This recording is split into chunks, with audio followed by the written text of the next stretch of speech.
Oh, God. I knew there's a reason why I hate being on camera. Hey up, Mr. Josh here, and yes, it is still me. I know, I've had the Barnet Shorn, and that's why I look yeah, I look like this. You know, there's a joke in England about that one day you wake up and it appears that you're shaving your father's face.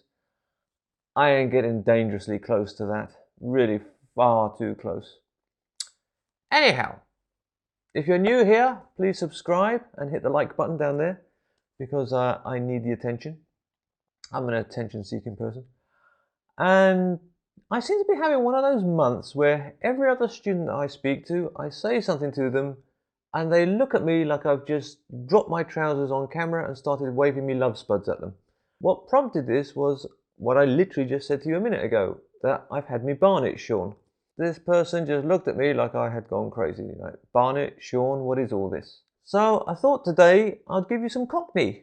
Although I am British and did live sort of nearish to London, I'm not a Cockney. I don't have any rights to speak Cockney, but like most people in England, I do throw in the occasional bit of Cockney, like Barnet is a Cockney word. Now, one of the problems with Cockney for non-native speakers is it absolutely makes no sense whatsoever. They call it rhyming slang because it's supposed to rhyme with the original word. It's just that it doesn't always rhyme in a very obvious way. And not to mention that there's a lot of new words that are now being considered as Cockney slang, even though possibly by the purists, they're not. Like, we have the expression, it's all gone Pete Tong. Pete Tong, wrong. See, it kind of rhymes, kind of works.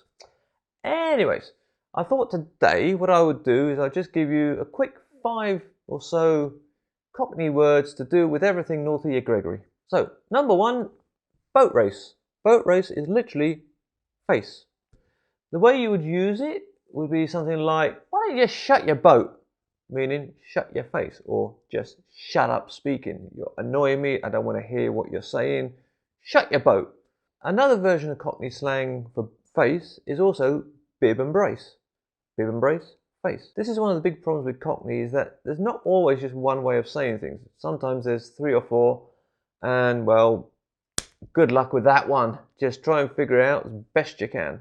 So, moving on to number 2, and that is the subject of today's video, namely my Barnet Fair, or Barnet.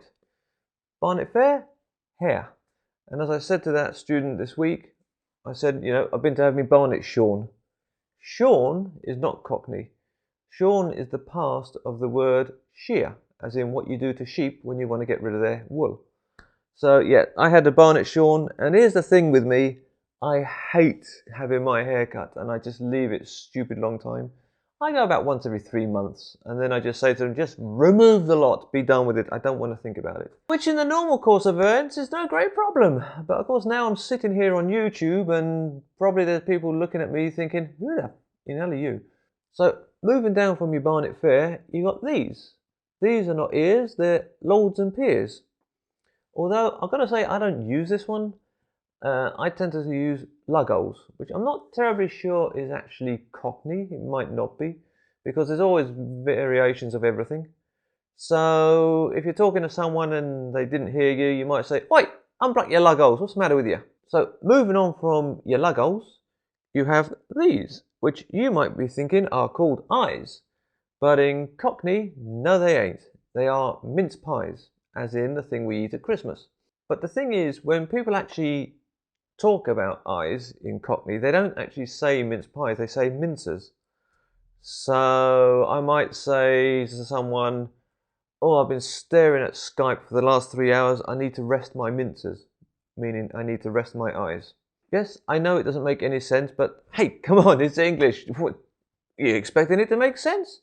And we're talking Cockney, so whoosh. So, moving on from your mincers, you got what you think is a nose. But no it ain't.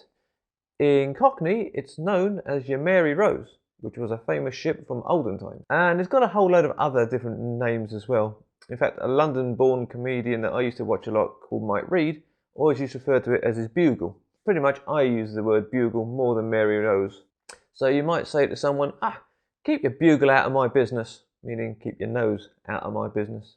So moving on from your bugle, down here you have what you probably think is a mouth, but it's not. It is actually your north and south. Mouth, see? North and south, mouth. So you might say about someone who's got a bit too much of this, God, he's all north and south, that bloke. A bit like the Americans, all mouth and trousers, but it doesn't ring quite the same. North and south and trousers, no, doesn't work. And lastly, this whole ensemble sits on your neck, except in Cockney, it's not your neck, it's your Gregory Peck, as in the name of the actor. So yeah, this is a Gregory Peck.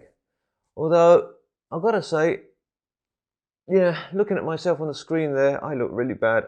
I'm thinking maybe I should go and get myself a Peckham Rye when I'm doing this. What do you think, Peckham Rye or a bit too formal? I don't know, I like the sort of more casual look. If you're thinking to yourself you want to know more about this, I'm going to put a link down below to a website that I found that has modern day Cockney and old Cockney, and you can search it by letter, and you can search it from the slang, or you can search it from the original word. If you want to find out more about this rather bizarre language that quite a lot of us British people use without even noticing. It's just part of our language, it's part of our culture. So that was a brief introduction into Cockney for you, which you're probably thinking, dear God, that was meant to be English. But anyhow, I'm going to go and chuck a beer down me Gregory Peck because I'm feeling a bit dry. And I'll see you next time. But before you go, click over here to subscribe.